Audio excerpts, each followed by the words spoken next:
Ladies and gentlemen, welcome back to yet another video. In this video, we are reacting to Mr. Beast. We rescued kids living in a garbage dump, and he has done this video in India, helping kids in India. So the least I can do is to propagate that video and react to it. And if you haven't seen the actual video, go check it out, because he has mentioned in his prior videos that pretty much all the money that he gets from the philanthropy channel goes into this philanthropy stuff that he does. And he has already made a video in India regarding empowering girls. I have done a reaction to that. You can go check it out. And more than that, you should go check out the actual video, because your views are powering these channels, right? So it's great. I don't understand, there was like a lot of hate going on around for Jimmy. I think he's not responsible for most of it. I just feel like a lot of people are milking it, right? When somebody throws some bad words against these famous creators, you know, we all feel like jumping in. A lot of people want to milk it. People are doing that a lot to Jimmy. I don't think he deserves that much hate, but there must have been parts of like certain things he might have been responsible. For example, when you do something collaboration with Prime, and if there is Logan Paul involved, you're definitely gonna get some hate. And also he has been getting some hate for like Chris Tyson, and even though there's no evidence associated with it so far, you know, everyone was calling him a pedo for talking to that guy on Twitter in public. As long as there is no evidence to it, you know, there is no point in calling out these kind of people. And I really hate these haters, you know, milking all these content from all these false accusations. So unless we have evidence, there's no point. And whatever he's doing with his philanthropy channel, even if he's doing this for fame or money, it doesn't really matter. He's doing good things, right? Just support his channel. Just hit the thumbs up button, give us a subscribe to his channel, go watch his videos. And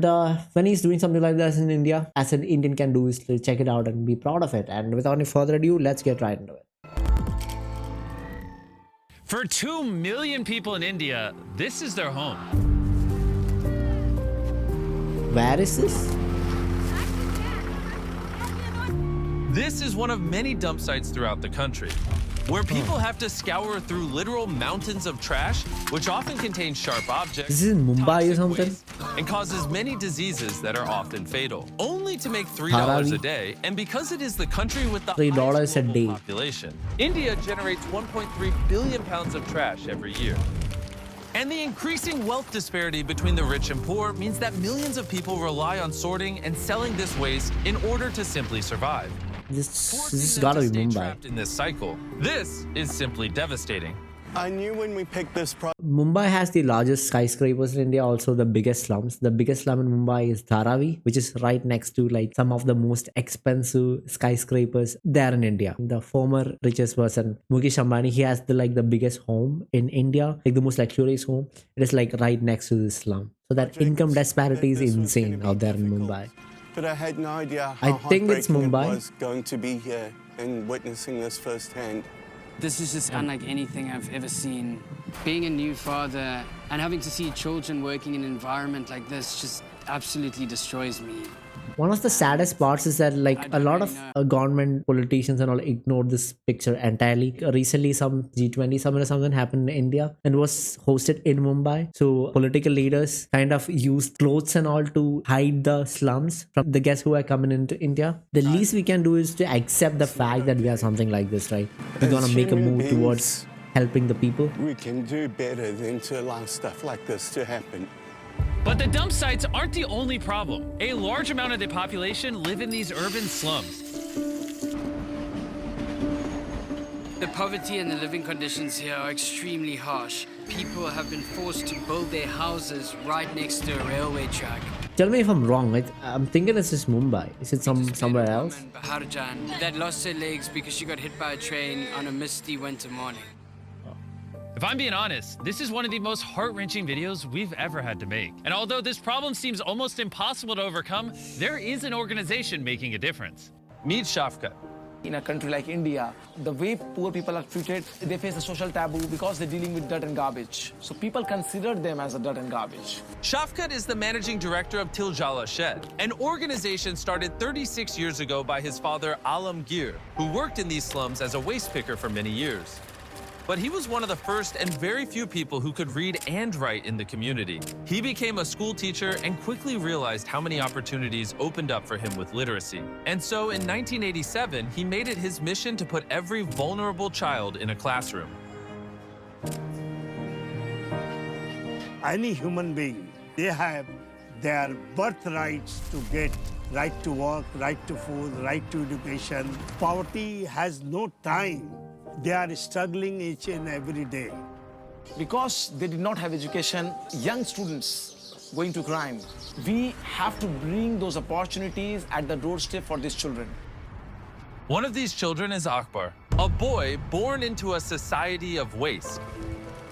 Growing up, he had no choice but to scavenge trash alongside his family just to earn enough money to live. That meant a life with no education, no security, and most sad of all, no prospects for a brighter future.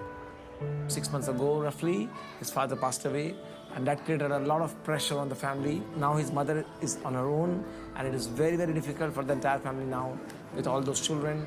Akbar didn't choose this life of child labor, of poverty, of pressure no child should ever have to endure. He has seen the schools from outside the gate, but never had an opportunity to go inside and sit in the classrooms. He was 12 years old, but he never went to school. He never knew anything to write or read properly. What do you want to become? Engineer. Engineer.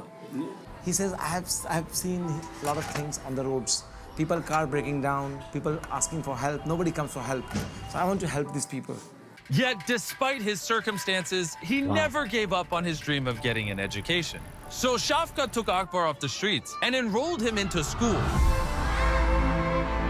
And in only 2 years, he's already caught up to the 8th grade, exactly where he should be. It's my hopes and dreams for 2 him years, he caught that up to he can 8th now grade. get an education, he can go to university, and he can become an engineer like he's always dreamed of.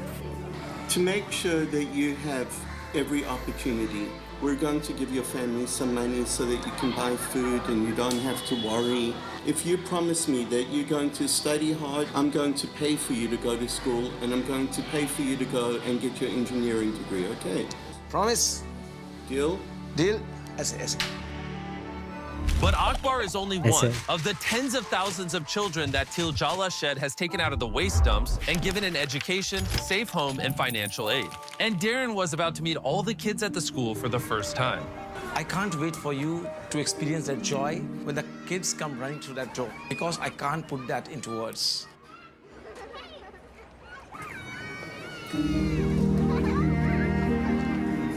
Shed has put 20,000 children on a path to a better life. That's one organization making a huge difference. And it's not just those 20,000 lives.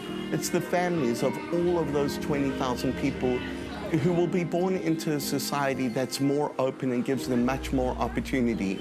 When you open a school door, you close the jail door. Wow. When you open a school door, that's deep. Education is the only way ahead, is the only way forward, which can only transform the society.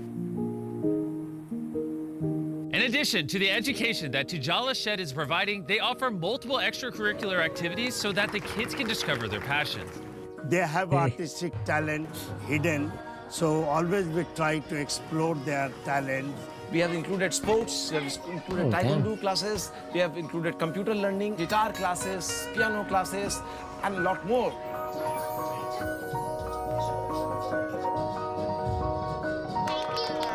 The older kids then showed Darren some of their science experiments.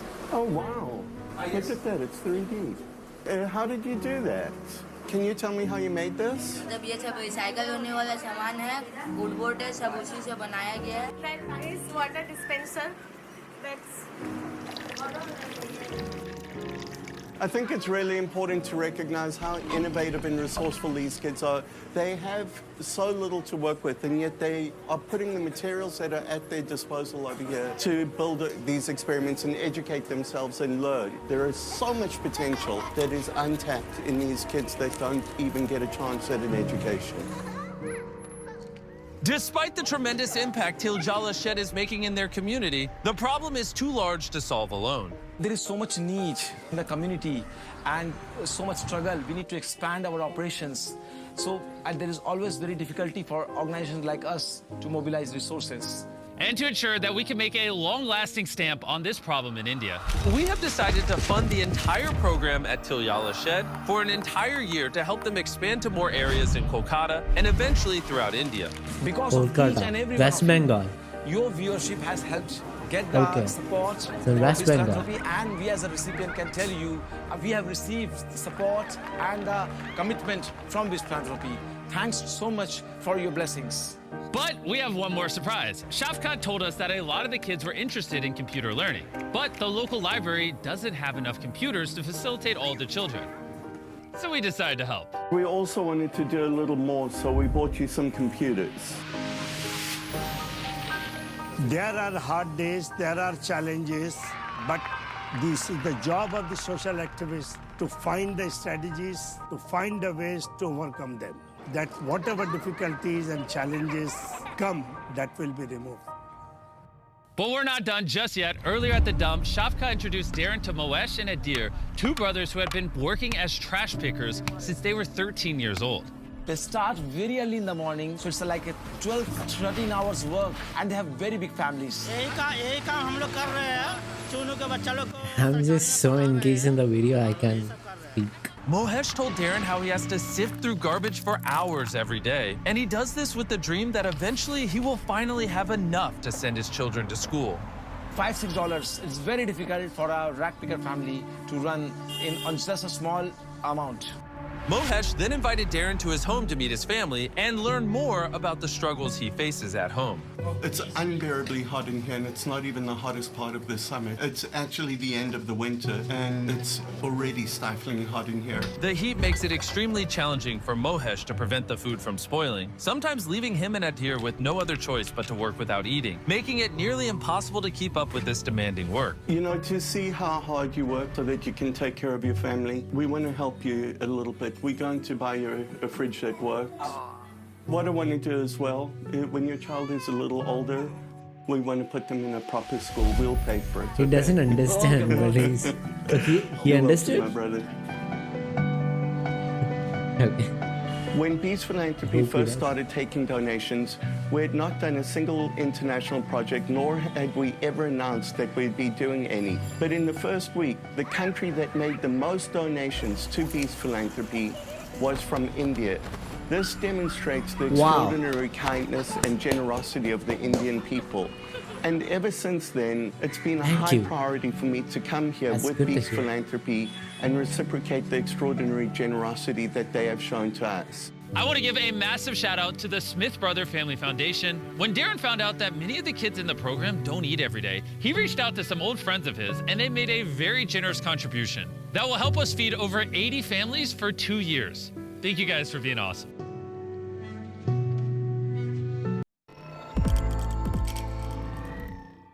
I'm literally out of words. Yeah. See, I'm not much of an emotional person. You don't see me crying and all. But when you're at a very, I'm from a middle class family, but I do have enough to meet the basic needs of my life and maybe do a little bit of luxury. I have a good job. My parents have jobs. So we've never been into that situation, right? So I cannot even imagine what these kind of people are going through, and I would never want to be them. As long as you're not in that context, you don't really understand the problems. So I'm not going to try to understand them because I don't think I can unless I go and meet them. The least we can do is to, if you have any extra penny, extra dollar, extra $10,000, depending on how much you have grown, how much of an economical status that you have, giving it to other people can help a long way. Whatever you can, right? It's good to hear that huge amount of people from India are making donations. I think they are the most number of people who made donation to Mr. Beast Philanthropy channel is from India. That is very good to know. It's good to know that we are aware of what the problems. Most people are looking into it. If you don't understand how much these videos can go, how much help these videos are doing to people, there's something wrong with you. There's something seriously wrong with you. Now, every day I wake up, I scroll through Twitter in the morning, which is a really bad thing to do. Please don't do it if you care for your mental health. When you feel wasted, when you don't want to do anything, then go to Twitter, okay? I see so much religious bigotry in India. There are some people,